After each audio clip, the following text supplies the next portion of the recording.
Okay, so I'll be a little bit quick. We don't have that much time, and I have easily 2 hours of material today. So. Do it. Yeah. We'll pick you in your laptop up, and you keep talking. Exactly.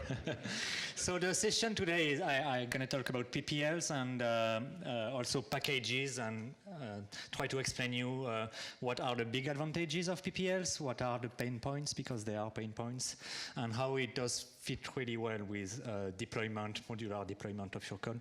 Who is already using PPLs in his daily workflow? Wow, I'm impressed. Who already tried to use them and just avoid it because of the pain points? Yeah, makes sense. So hopefully maybe you are convinced that you can give another try after this presentation. I would say that the advantages of PPL really, you will see them more obvious with large applications. The advantages I will show is memory efficiency, build time, etc. Of course, if you are building a very small application, you will not see any obvious improvement. So what is a large application first? And you can disagree with that, but from my experience, I would say that below 1,000 VIs and 30 libraries, it's a small application. A large application between 1,000 and 5,000 VIs, 30 to 100 libraries, and above that, I would say it's a very large application. So I'll show some demonstrations that are based on the new BLT currently in development. Why the new BLT? Not to do advertisement. It's because it's the largest applications I've ever worked on. Right now it's 60 libraries and 3,600 VI, so we are in the large portion, but the development is not done, so it's going to be very large soon.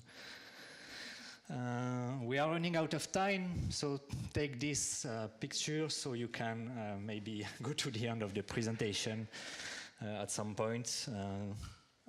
You can download the PowerPoint presentation and also some code that I'm using to do some benchmarking in the presentation. So a little bit about StudioBods. If you want to know more, you go on studiobods.com. We'll do LabVIEW consulting, development, training, etc., etc. We have products on the LabVIEW. Products on the LabVIEW to network. The most popular product is BLT for LabVIEW, build license track. It's not a sandwich. Control generator for LabVIEW. It's available on the tools network, and again, studiobods.com for more information. So we will start the discussion with a real customer request where we are asked to create an automated test system for a LNB. So we want to implement 2 tests, phase noise and oscillation test. We want to log results to a database and generate some reports, so very common use case. So we do some homework and we decide to modularize our code into some components. So we will have a main application, we have a module for tests, then we split it, one module for hardware inputs, one module for hardware inputs. We have a module that is for logging and a module that is for reports. Do you think that's a good approach and a good decomposition of the application? I would say no. From a concept or delivery standpoint? Both. There is no decoupling here and no cohesion. There is no reason to put all the hardware inputs code into a module because it's hardware input and I put all in the hardware inputs. No, because then if you want to reuse one piece of this hardware driver to another application, you bring all the hardware inputs drivers together. So it's definitely not a good approach. So I will introduce 2 very important concepts, coupling and cohesion.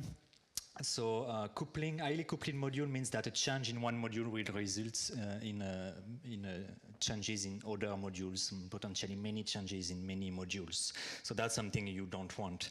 On the opposite, low coupling means that a change in one module has a minimal impact in other modules, so you can work more independently on each module. So what you want is a low coupling design. Cohesion is pretty much similar. The cohesion, it basically, if you have a low cohesion, components are not sure of what they do. And if you have a high cohesion, it means that you can define the responsibility of your module with a very simple sentence without and or, you know, just object, complement, very simple sentence. So it means that the component knows what it does, and it does only a precise thing. Again, you want high cohesion here. So the recipe for success: low coupling modules, highly cohesive code, and you get reusable and scalable code. On the opposite, you're gonna fail for sure. So we do the homework again, and now we have our main application, the main UI, and we have a test sequencer that is responsible on running tests. We have the phase noise test, the oscillation test, and they call driver instruments modules, the signal analyzer, etc., etc. We have a logger, a report, config, which is using an XML file config module. So if you look at this, you can see that pretty much any module, I can take it and reuse it as is in another application that would need some XML file config, some logging, some database communication. So there is a lot of reusability in this kind of design. So we implement that in LabVIEW, we create our project, we put our modules into auto-populated folders because it looks convenient, it populates the project, etc. Does it look right to you? Is it the way you will do it, auto-populating folder like that? No. No. We want to use libraries. And why we want to use libraries? Because it helps you to organize your source code so you can independently develop, maintain, test, reuse, share your code. And we mentioned those concepts a lot today. Other advantages, there is a namespace to your VIs member of the library, so you can have multiple open VIs without having conflicts, name conflicts, because they are namespaced by the library name. It shares a common header, and we are graphical programmers, so when we look at the code, we look at the icon first, so common header is convenient. Enables discoverability. When you bring a VI that is part of a library into your project, it brings the entire library into your project, so then you can discover what's the API of that module, of that library. You can define access scope to VIs and to members of your library. So we have several access scope: public, community, private. The names speak by themselves. So now I'm going to compare a little bit a library versus a packed project library, which is the topic of today. So LabVIEW library extension LVLib, it's multiple files on disk, unless you have an empty library, which I don't see the value. This is source code, so you can edit that code and you can port it across targets and OSs as is.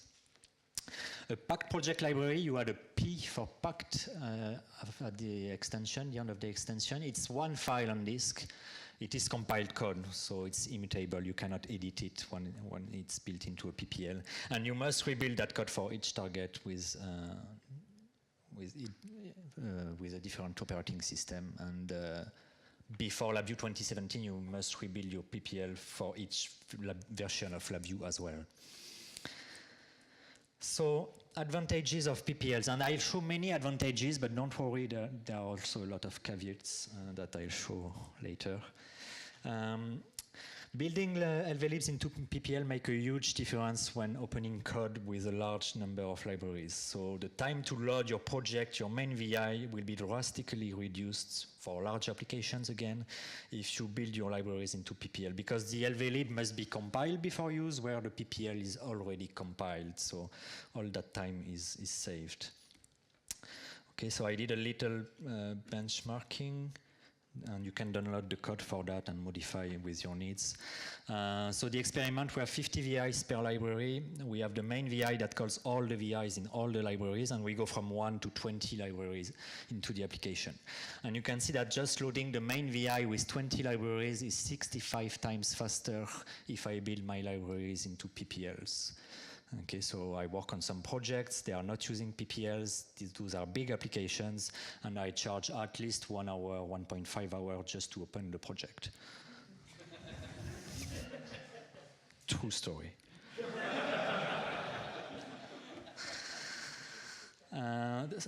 to load the main VI, because the time to load the project, it's a little bit different. Actually, it's faster if you don't use PPLs, but it's just 2 times faster. And why? It's because when you read a PPL file, there is some parsing of the file just to list the members of your PPL, but it's very minor compared to the 65 times faster. Questions so far? Reduce time to build, it's another advantage when using PPLs. When you build an exe that calls LVLibs, LabVIEW resaves all the files in libraries. If you build an exe that calls those libraries built as PPLs, LabVIEW just copies the PPL into the target directory, so it's a simple file copy. And ideally, you should even exclude dependent pack libraries, so you don't copy that. So again, it saves a huge amount of time when you build or rebuild a large application.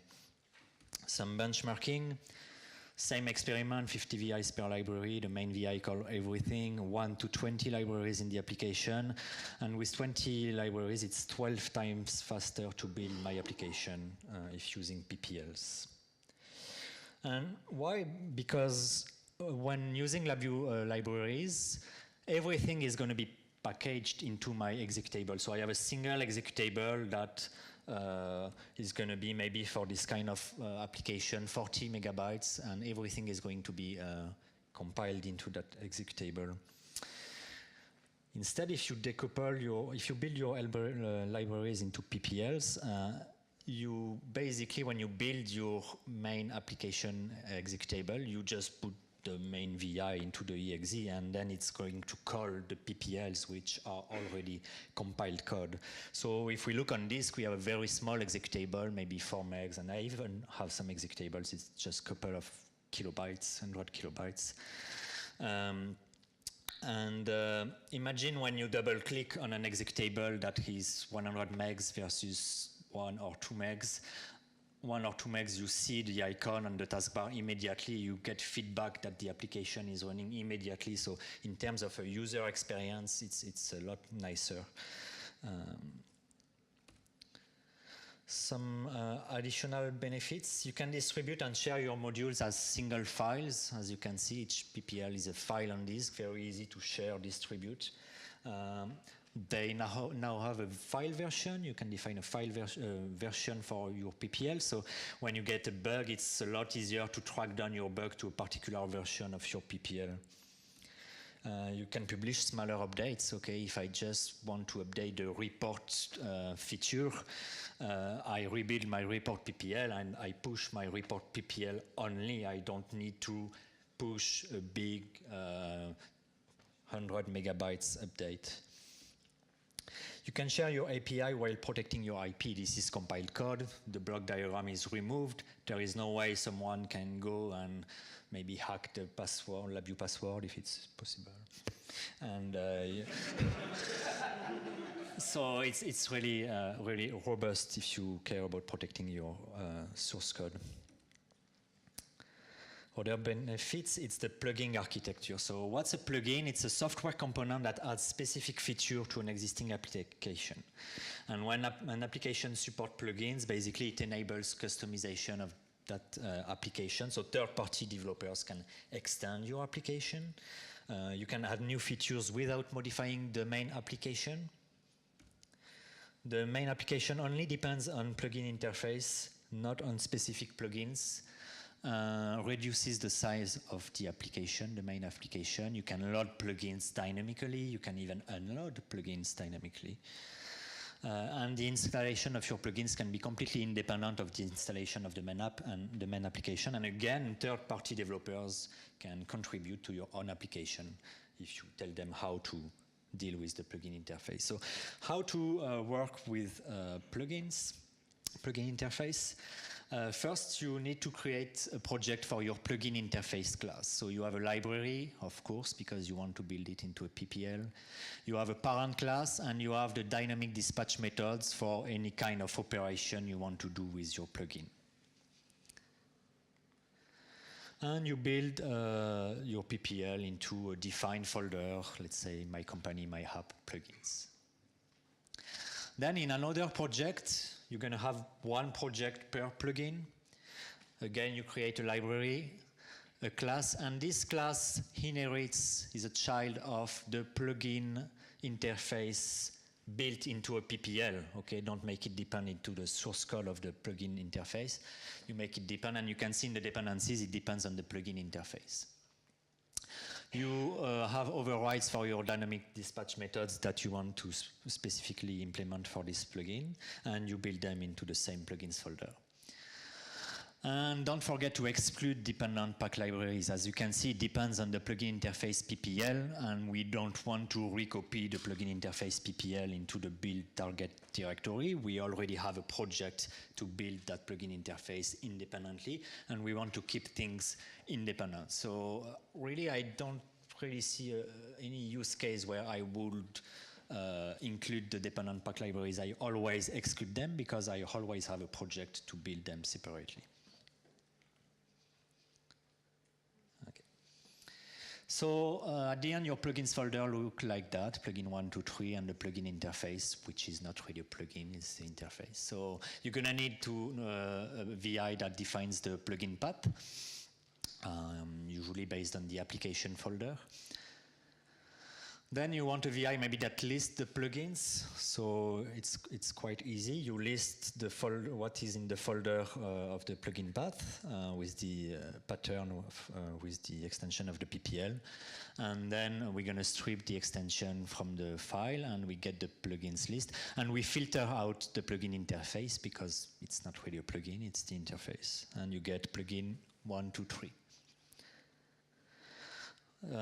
That's where the magic happens. Now you're going to load your plugin, so you define the plugin name, we do some string formatting to build the path of the class into the plugin PPL, and then we use the VI get LV class default value, and we're going to cast that LabVIEW object into the plugin interface. So then we are able to run methods on our plugin class. So it's called factory pattern. This is a well-known design pattern, and this is all the magic of the plugin interface, the plugin architecture. So how to use plugins? Very simple application. I select the plugin, and when I click run plugin, I load my plugin, and then I can run my methods on the plugin class. And you can see that the main application only depends on the plugin interface. Okay, it doesn't know at this moment about plugin 1, 2, 3. So quick demonstration of this. I've put a breakpoint just after the load plugin. You can see on the left that in the dependencies I only have the plugin interface, and as soon as I load plugin 1, I have now in my dependencies the plugin 1 that has been loaded dynamically into the memory. And then I can execute operations on my plugin 1. So let's say you want to unload that plugin from memory. We saw earlier that when you load a class into memory, it stays there, and yeah, that's bad. We usually think that it's a lot easier to unload something than loading something, but in this case, it's a lot more difficult to unload a plugin. So I'm quoting Stephen Lotus-Mercer from R&D. The only way a class is able to leave memory is when we detect that all the VIs using that class are idle and themselves leaving memory. So you simply have to make the caller VI go idle and unload that. So in terms of LabVIEW code, how you do that? One way is to use VI server to call the plugin code instead of calling it from the block diagram of the application. So we create a run plugin VI. We are going to to open that VI. We set the plugin name to it. We run the VI. At that time, it's going to load the PPL into the memory and the class. And when my VI is done executing and I close the reference to the caller VI, which is the run plugin VI, the class is going to leave the memory. And what does this run plugin VI do? It does what we were doing on the block diagram before, load the plugin and run the methods on the plugin. So quick demonstration of that. Again, we only have the plugin interface. Oops, sorry. We only have the plugin interface class loaded into memory in the dependencies. I run this. When I run the VI, poof, in the items in memory, now I have my plugin 1 that has been loaded. And you can see now that after I close the reference to the color VI, the plugin 1 left the memory. So it's really nice because I can imagine that I can update a remote application without even restarting that application by correctly unloading some PPLs, pushing updates, and then reload that dynamically for critical applications that needs to run all the time. Maybe you can have a maintenance mode that does this kind of stuff. So there is a very good article if you search for refueling in flight LabVIEW Craftsman. It's by Russell Blake, and it basically re-exposes what I've just mentioned and shows everything. Another advantage of the plugin architecture that is not very widely used, but it's loading UIs dynamically, okay? So we saw how we can create plugins, functional plugins that implement a particular functionality. But what if now you want to have PPLs for a particular UIs, and you imagine that the UI, the PPL for that UI will be loading into memory only when you need it. And sometimes in large application, maybe the operator is using this part of the application, you have some management people that are using another part of the application. So you never need to load everything into memory. So you can have a much more efficient way of managing memories if you load your UIs dynamically as you need them. So only the main VI and the UI plugin interface will be loaded in memory when you start your main application. So your main application will show up almost instantaneously, very quickly. And then as you go into the UIs, when you click to the config button, you're gonna load the PPL that contains the UI for config, etc., etc. And maybe each of these PPL also depends on other PPLs that are the functional plugins that execute maybe communication with an instrument, etc. So you can combine both functional PPLs and UI PPLs. Demonstration. So this is using the new BLT still in development for the demonstration because it's a large application using this kind of concept. So when I start my application, I have all these PPLs that it depends on, and it's loading other PPLs, the UI main, the main menu, the main pane, the content, the main home. So all what I need to display this main UI, okay? So I log in. Nothing added into the memory right now. Logged in, okay. So now I'm gonna click on settings, and you will see that it will dynamically bring up the PPL for the UI settings, the list of the settings for the BLT server, and that's what I'm displaying now. If I click on server accounts, it's loading again dynamically the UI for the server accounts, a common PPL for managing multi-column list box, the list of the accounts, and the PPL to edit the accounts. So as I go into my application, I dynamically load the PPLs that contain those UIs. And if we look at the memory usage, so now I've built that same application into an executable. You can see the size of the executable. It's on a couple hundred of kilobytes. I start that, it's 110 megs into memory. And as I will navigate through the UIs, it will increase the memory because I'm adding additional modules, PPLs, plugins into the memory. So it goes up as I navigate into the UI. So I started from 110 and I'm now 130 megabytes because I needed those UIs. Questions? Okay. Some recommendations when working with PPLs. Each module library should have its own LabVIEW project, and it should also have its own source code control repository. So that's where submodules are very useful there, because you have a master repository that has a submodule, a subrepository for every library that you need into your application. So when you check out the master repository and you check the recurse submodules, it's going to check out all the Git repositories or Mercurial repositories that are included into this master repository. If your modules are intended to be used within multiple applications, agree on a central target location where you're going to build or install your PPL, so you know where to find them. And then you can add a custom configuration file to your application executable build specifications to tell it where to search for PPLs. So VI search path and let's say my company PPLs LabVIEW 2018.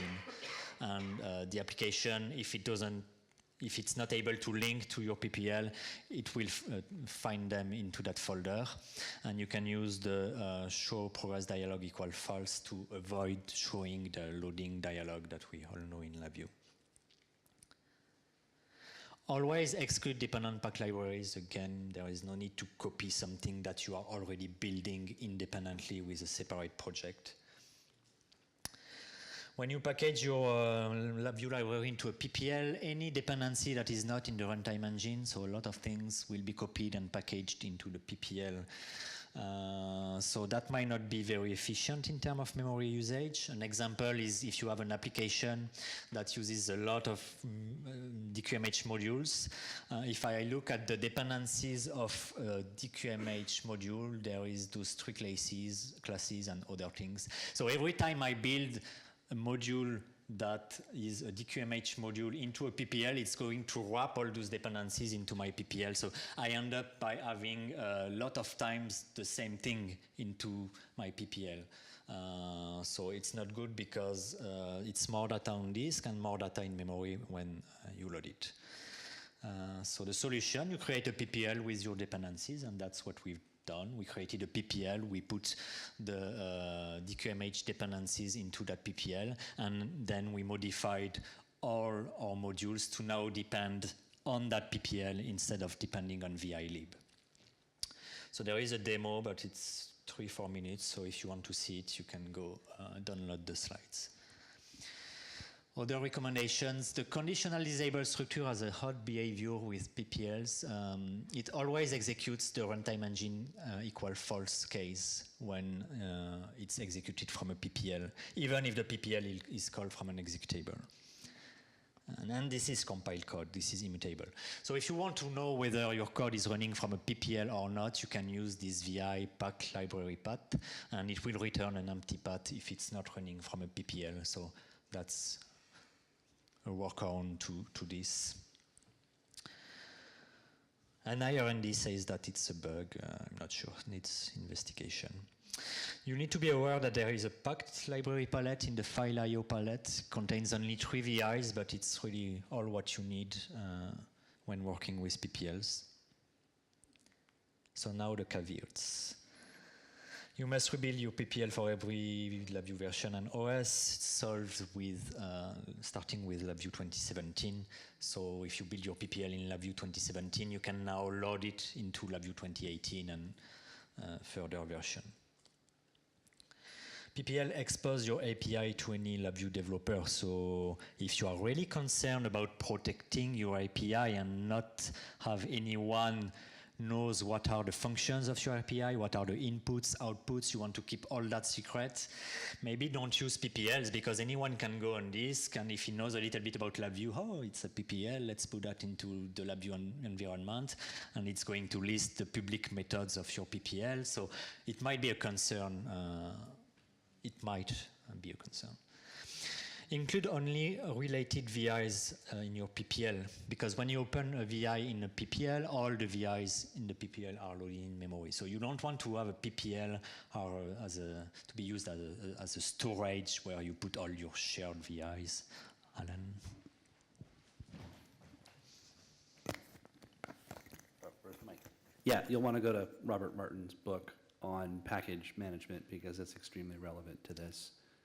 His book is Agile Software Development, and he has a whole section on package management. Yeah, that's a must to have on the table next to your bed. So you can read it for all of us. Absolutely. I think I was never able to finish reading that book because every time I continue to read, it changes my life and I want to test and try. It has that effect. Yeah. If you are using a lot of MathScript nodes, sorry, PPLs don't support MathScript. And replace with a pack library is a one-way process only. So when you replace your source library with its built PPL version, make sure that you want to do that now. Is that a scriptable process? Yeah, I would say that yes. I heard people saying that you don't want to script that, it would be too complicated. I never tried to do it. Maybe if you wait a little bit of time, there will be a solution posted soon. Not seeing more. Curvits with PPLs, no built-in licensing option, so you cannot really. Oh, Darren. Oh, I was just going to say, instead of going through the pain of writing the scripting code to do the opposite, maybe you could just wait a little while longer until maybe a future LabVIEW release. I didn't say it. I didn't break any confidentiality agreement. May happen at some point? Yes. No Matthias is not the one who said that. I am. Exactly. Thanks, Darren. Yes. Just wanted to ask about if you had any experience with PPLs on real time. Do you have to build just one for Linux RT, for instance, or multiple? Not really. I don't feel a lot comfortable to answer that one because I don't have a lot of experience with PPLs on RT. I'm working mostly on desktop applications.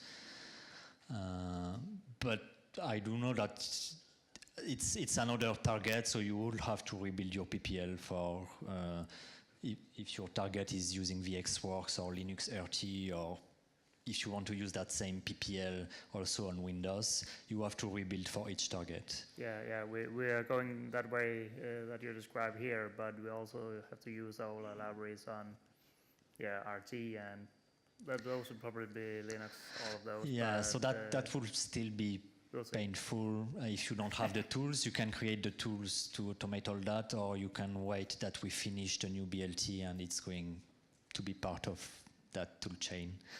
Cool, thanks. So you cannot control who is going to be able to use built-in your PPL, no built-in licensing option. No easy way to build a palette for a PPL. Okay, it might be strange, but when you build a LabVIEW library that contains a palette into a PPL, the palette into the PPL still references the source library items. I would say create your own palette generator tool for PPLs. There is this palette editing VIs. It's pretty straightforward, and if you want to avoid that pain, you can contact Studio Bots and we design the tool, and usually people are happy with it. Paul, yeah, happy.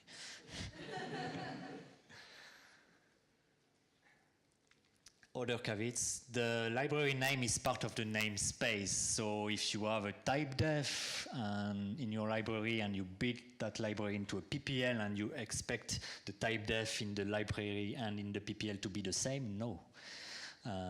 It will be different data types because the library name is part of the namespace and the library name contains the extension. So all that this kind of stuff will be definitely fixed with LabVIEW and XG, but in current gen it's that way.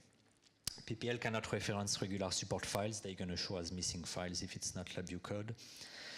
PPL cannot build if already in memory, so I put that in the caveats. For me, it's also an advantage because basically it helps you to detect circular dependencies because you will not be able to build your PPL if you have circular dependencies. You must have a solid build process in place if you want to use PPLs in your workflow. There are several steps to do. I'll try to describe them here. Build your components bottom up. Okay, so you have a component D, which is at the bottom, component A depend on B and C depend D. So you build your library for component D into a PPL, and then you're going to change C to depends now on the PPL version of component D. You build component C into a PPL, and then you change component A to depend now on the build version of the PPL of component C, etc., etc. So you need to follow that process. If you have classes now in your modules, it's kind of the opposite. Build classes from parent to child. Okay, you need to build the parent first, and then animal first, and then bird is going to inherit from the build version in the PPL of animal, and so on and so on. Okay, package management. So I'll try to show you how, if you have a build process using PPLs, and if you are building all your libraries with PPLs, it fits really well with package management. So what's a package? I'll define package by, it's defined, I'm not, it's defined by some metadata, so maybe the name, an author, a version, other metadata, a set of source files and folders, and some install instructions, and uninstall instructions as well. And dependencies, okay, a package will maybe depend on other packages. So all this defines what is a package. You will install your packages using an installer, and so the installer can be online, where it fetches a repository online and download the packages to be installed. It can be offline, where the installer contains inside the installer the packages. And you are going to use a package manager to then add, update, and remove packages components. So let's look at some package management systems that are out there. So NI Package Manager, it's pretty much new product, but that's a package management system that you probably heard of. VI Package Manager is a package management system for LabVIEW source code. Qt Installer Framework is a package management system. So when we implemented at StudioBots all these package management systems, NI Package Manager was not out there. So we are still using Qt Installer Framework, and it still has more features than NI Package Manager. And I expect that NI Package Manager will evolve and implement all those features that we will need in the future.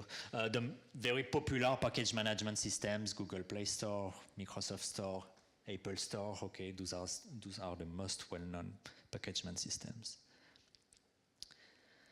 So I'm going to demonstrate a little bit how we configure and distribute our packages at StudioBots. So this is our internal tool.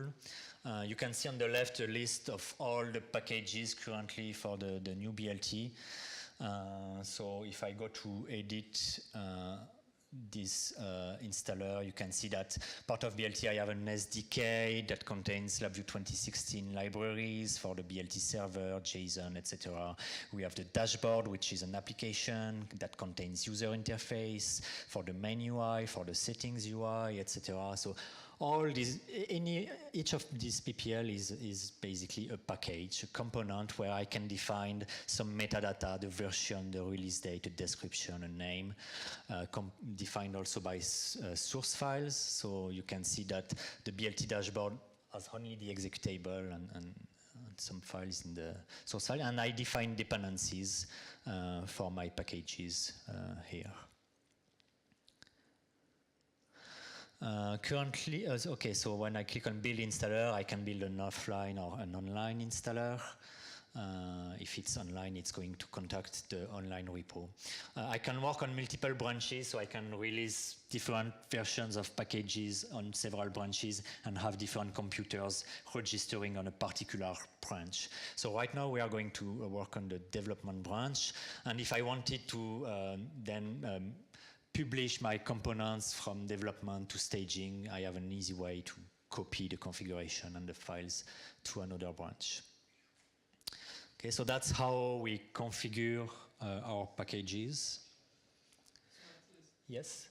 When you say source files there, these are actually The builds. from LabVIEW, but source for the installer. Source for the installer, and this is the build, so the PPL, the executable, yeah. still talking about the new BLT. The new BLT will include the build steps and all that. So basically, in the new BLT, your source files will be your source LabVIEW code, and part of your deployment process, you're going to have a build operation that is going to take care of this for you. So I built an online installer, a very small installer, couple megabytes. And when I run this, you can see that in the settings, I can choose which repository I'm connected to. So I'm going to connect to the development repository. I click next, fetching the repository. It found all my packages, all my components that I defined in my repository. So we have the SDK, some applications, some third-party. National Instruments contains the LabVIEW runtime engine, etc., etc. So if I want to install the BLT dashboard, you can see that it found all the dependencies of the BLT dashboard. So I don't have to select them. By selecting BLT dashboard, it knows that it will depend on some common libraries, some libraries from the SDK, etc. So I click install, it's going to download all those dependencies and packages and then install them on disk. This because it's an online installer that is doing that. Yes, if it's an offline installer, it doesn't have to download. And this is the real speed, by the way. I didn't speed up the video. So in my install instructions, I have some instructions to create a shortcut. And you can see that on disk, I have my libraries and my PPLs where I want them to be on disk, okay? And in my INI configuration file for the EXE, I specified where to look for those PPLs. So my application runs correctly. So now, let's say I want to make a change to to my application. So you can see that when I'm logging in my application, it displays hi, my first name. Okay, so now I want to make a change and display hi, my first name and my last name. Okay, so I go to my development computer, I open the project that contains the UI that displays this information. So this is a very, very simple project with a DQMH module. And I have, in the message ending loop, a case to refresh the message. It has a sub-VI that takes the current logged in user and build the home message. So I'm going to change that VI. So now it will display hi, first name, last name. By decoupling your application in a lot of PPLs, you can see that it's really easy to see where you need to make your change.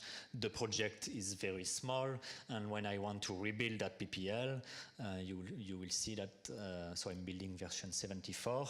Again, I didn't speed up the video. This is real speed. I'm making a change in a giant application, and it takes just a couple seconds to build my change. Okay, I save the project, and now I go into my distribution tool, select the right component, push component update. I'm pushing 74. I put some notes displaying the full name, and I'm going to push the update. Again, I didn't speed up the video, so pushing this update, it's pushing, 500 kilobytes, so it should be very, very quick. Okay, so now I go to my end user's computer where the application has been installed earlier. I don't have the unloading framework implemented yet in that, so I close the application. I go to my package manager. If I go to add and remove components, it's going to list all the components that are currently installed and also the new version that might be available on the repository. So if I go into the user interfaces, main UI home, you can see that version 74 is available and I have 73 installed. So I go to update components and it found the new updates. I have my update information, the release notes. I click update. Again, I didn't speed up the video, real speed. So I updated my giant application very, very quickly. Let's log in and see if it works. Log in, and hi, Matthias Baudot. Okay. So that concludes this demonstration and presentation. If you didn't take the bit.ly, it's time to do so. You can download and relook at all those demos. And thank you. If you have any question, I think we have. Yes? At the beginning, when you're doing your benchmarking things, you had that it was 65 times faster to do To load the main BI. to load the main BI. But there were 3 pages of caveats plus a thing you build process. Where is the trade-off between waiting 60 seconds and spending 3 days figuring all those caveats out? You already figured them all out for you? Where can I get that for free? So definitely we miss tools to do all that for us. I'm committing to you that I'm really working on that actively. So we can talk in private if it's really important in your workflow, maybe how long you should wait for me to release those tools. But I did it and I don't regret it. And it's not only improve the performances, it also improves your how you design your code. But is there a cut-off, like, you know, at the beginning you had the thing of like 0 to 2. Yes. Like, where's the thing on there to say this way is better than having to wait for them all to load? Does that make sense? So for example, with this customer where I have to wait 1.5 hours every time I need to load my project, it's pretty obvious that we need to do something. Again, it's not just about, I don't know where to put the bar, the trigger. Maybe it depends on your tolerance. It depends on how much people are experiencing this long loading time. If it's just one person, maybe it's not too bad. If it's 20 people in your team, it starts to be a concern. So I guess there is a relative answer to that. But again, it's not only about performance. I really realized that it enforces really good design practice, a really good decoupling of your code, because then you're going to ask yourself, okay, should I build that into a PPL? And yeah, it makes sense because maybe one day I want to update only this piece to the customer, and etc. So it has other advantages as well. Yeah, okay, yeah, thank you. Other questions? Yes, Christian? So you can build a PPL with the debug panels remaining in the thing. Do you have any tips in terms of having multiple PPLs of the same version of your code, like one with and one without debug panels, for example, and managing those? With debug panes? I mean, so if you include the block diagrams, you can build that as a choice, right? So it's time to mention a very nice tool, which is MGI Solution Explorer by MGI. It's a tool that allows you to build a bunch of build specifications, including PPL with or without debugging. So it's just a different row into the menu. So then it's very, very easy to build all your PPLs with debugging or with not debugging, without debugging. Can you repeat your initial question? Yeah, so, sorry, maybe like you suggest that we should put all of our PPLs in one directory? Yes. And then we load all of those, right? And to do that, you need them to have the same name. So like your debug version, your non-debug version, they should have the same file name. Yes. But they're not the same file, right? So do you have any recommendations? I mean, I can build both of them. That's not a problem. But how do I choose between them? Should I have subdirectories and automatically You copy rebuild. them? You rebuild. If you need to debug that PPL, you rebuild it with debugging enabled. And MGI Solution Explorer is able to detect if you change something in your code. So if you want just to do a rebuild of all your hierarchy of PPLs, it's going only to rebuild what has changed. But yeah, my advice would be, don't try to have a folder with debugging, a folder without debugging. If you need to debug a particular PPL, rebuild it with debugging enabled. You are using source code control, so you can easily just discard the change of your build specifications. Okay, thanks. Okay. So I'll take other questions offline. I'll be at the barbecue if you want to continue.